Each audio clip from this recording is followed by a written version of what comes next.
Hello ladies and gentlemen, this is Blue Maxima and I'm here checking out the Vita port of Windjammers. Oh man, I've been waiting for this one. I really do like Windjammers. It's a very good game if you couldn't tell already, but of course we need to go and have a look at how the port is. Also notably, this was apparently made by a company called PronDP. I'm not even gonna ask.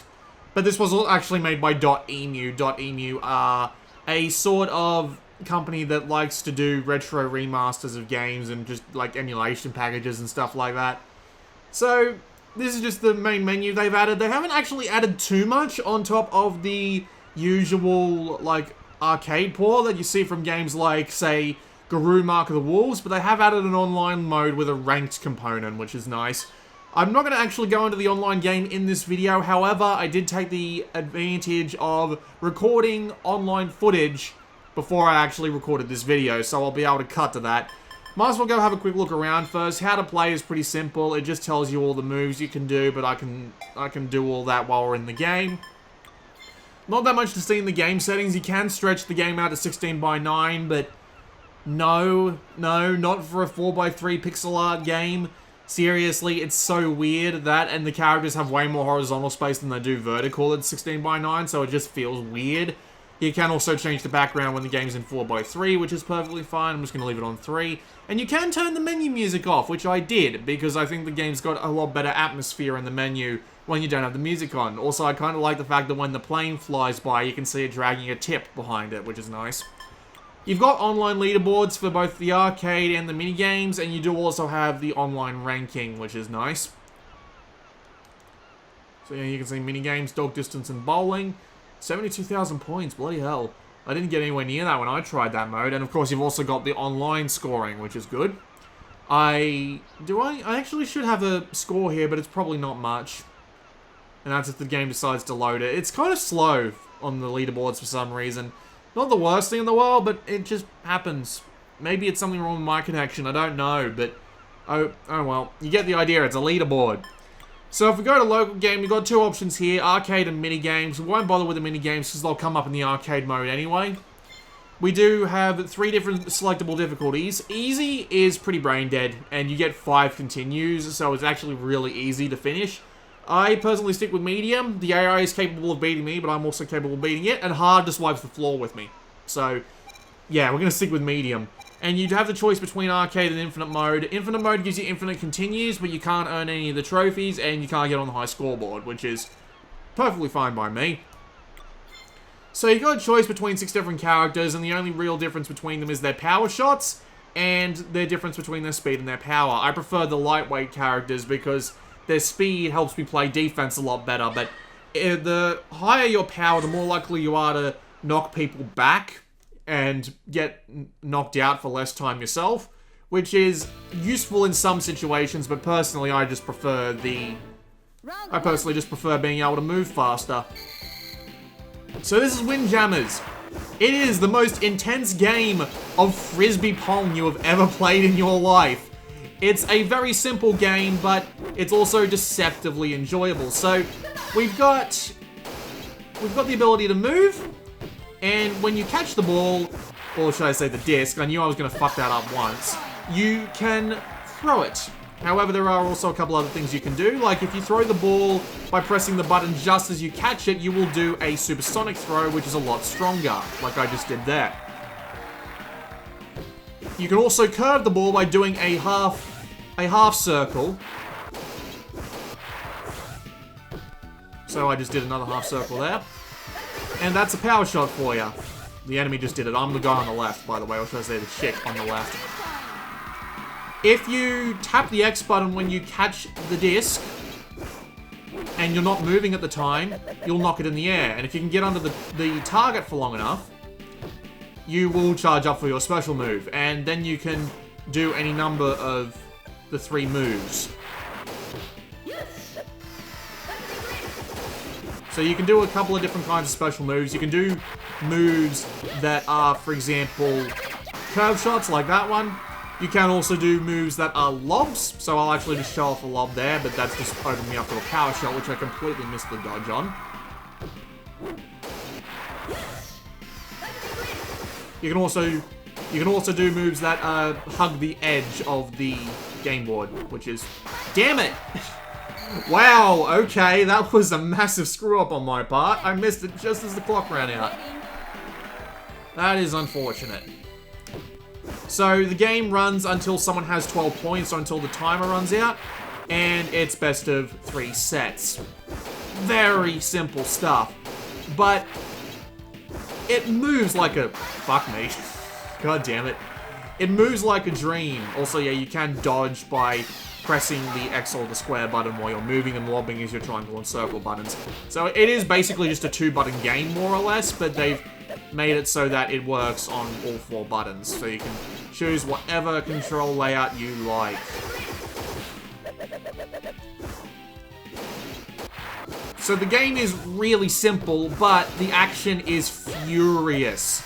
I absolutely adore just the high-speed action of Windjammers. You can see that there are different score zones on the right and left.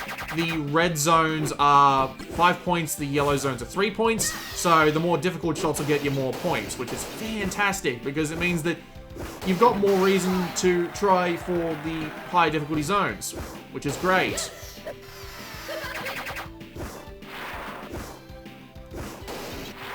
But of course, you can just always go for the lower scoring zones if you just need the points real quick. Thankfully, I didn't really need the points because, well, yeah.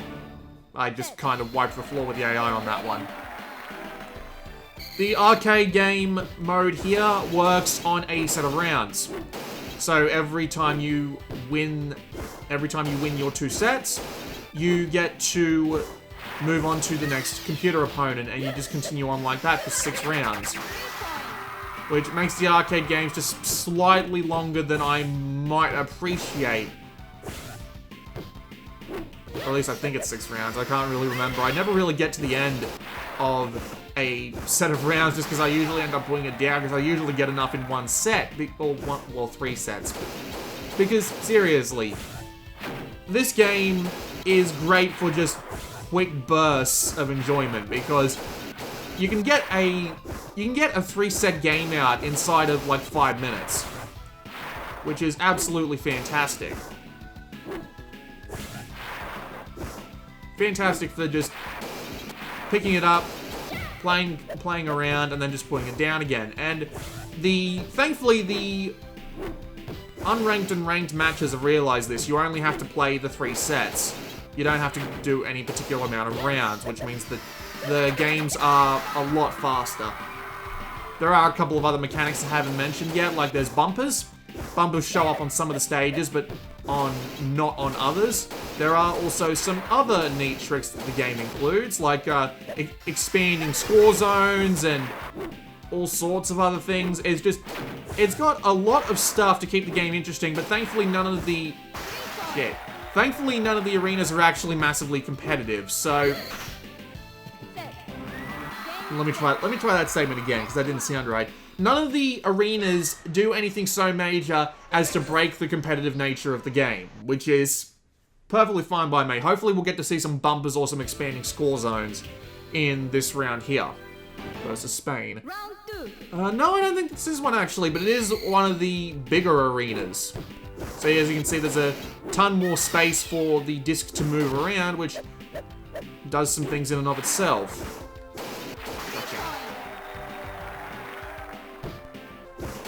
So yeah, the game's art style is absolutely fantastic.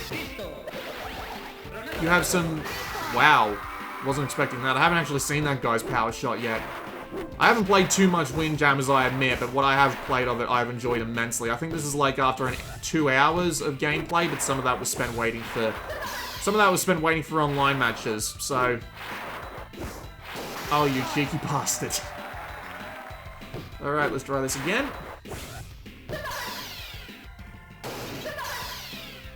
Damn it! Oh man, I'm not doing too well this time, am I? But yeah, as I was saying, the art is absolutely fantastic. This is from the age when... This is from the Neo Geo, and the Neo Geo was known for its wonderful pixel art. It was one of the best machines for that sort of thing. This was back around when the PlayStation was starting to come into effect, so it was certainly a... I'm surprised I didn't just throw that right away. Oh, damn it! Well, looks like I don't get that set.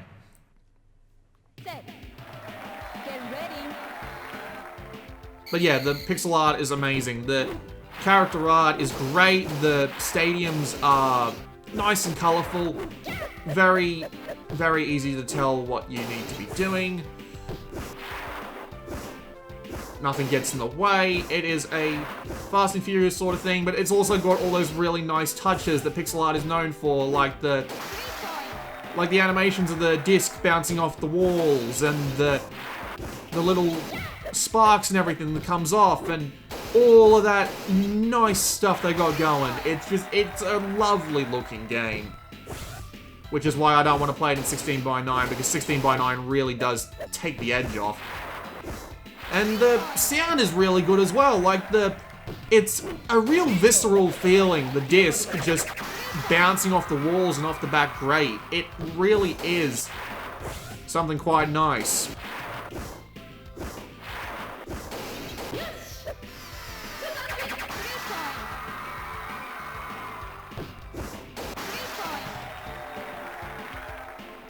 I think they call that an ace in tennis. Unfortunately, it wasn't me that got the ace. Damn it! Alright. Well, I just lost 2 sets, so instead of continuing, I'm going to go back and I'm going to show off one of the mini-games, because that's when it would usually show up. So let's actually do that, shall we? I will show off dog distance. Dog distance is very simple. Dog distance. Bonus round. Throw that disc. So here's the drill. You gotta follow the disc, and you gotta try and catch it by jumping. You can also jump over sunbathing girls and bury dudes and all of that. But, yep, there we go. I got it. Didn't get much in the way of technical points because I didn't jump up and catch it, but... Well, that's slightly unfortunate, but oh well. It is a direct port from the arcade games stuff, so it means that you end up in a...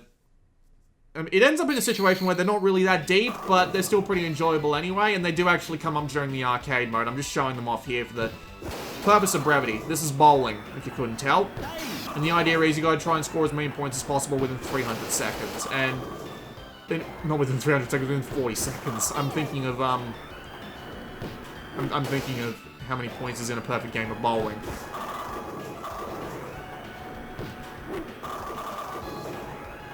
You have to be very quick about it. Except that wasn't very quick, and I still managed to miss one of the pins anyway. Because the pins are, the things are slower if you... The disc comes out slower if you take more time to throw it, so it's useful for certain types of throws. But yeah, I only just got 1,500 points for that. Or 13,000 points or whatever for that, whatever it said. So, yeah, the minigames are quite nice. They are a neat little distraction, but really you're here for Windjammers. I'll play as one of the heavier guys so you can see how much slower you move, but how much more powerful your attacks are. Unfortunately, we're not going to get one of the arenas with bumpers this time, but oh well. Round 1. Oh yeah, this is the one... Oh no, this isn't the one where the goals expand, but as you can see, the red goals have moved this time. They are now on the edges instead of in the middle, so... Still takes a fair bit of effort to hit them, though, nonetheless.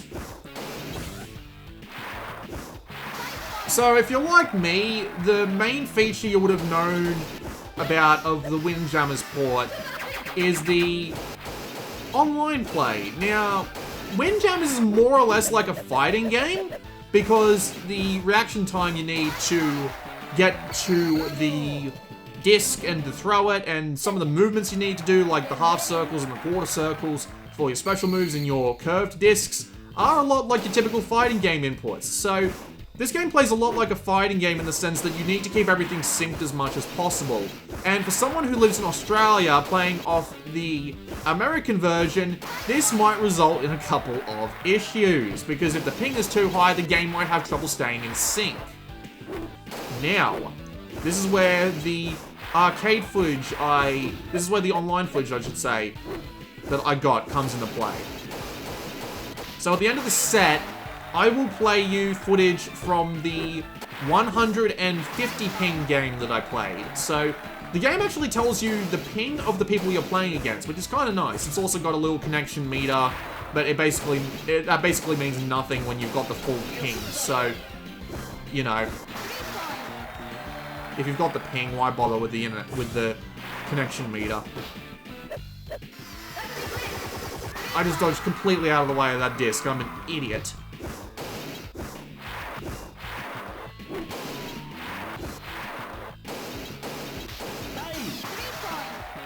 Oh, we're all tied up. It's 12 for the set, so whoever gets the next point wins.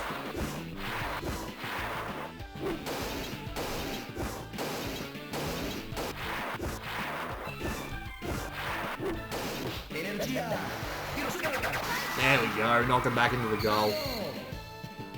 Alright, so Well done. here is some footage of the game being played at 150 ping.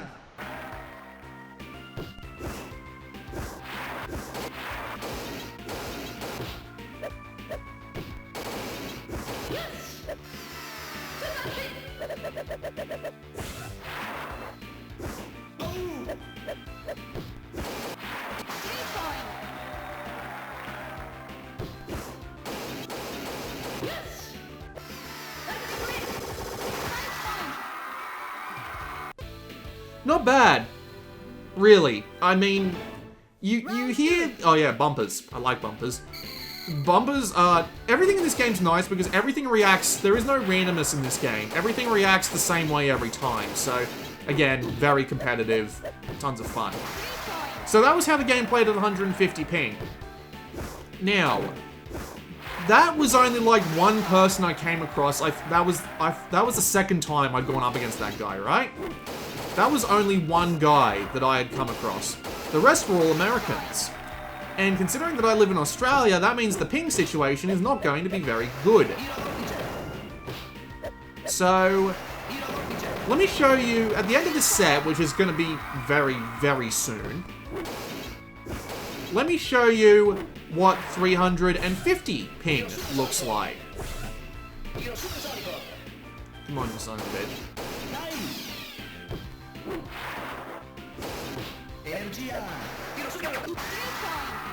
Nice.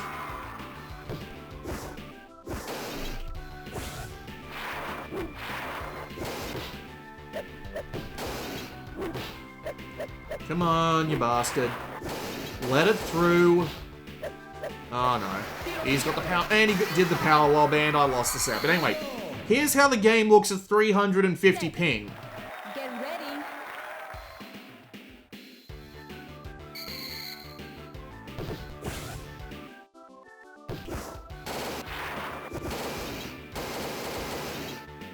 Miss.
2 points.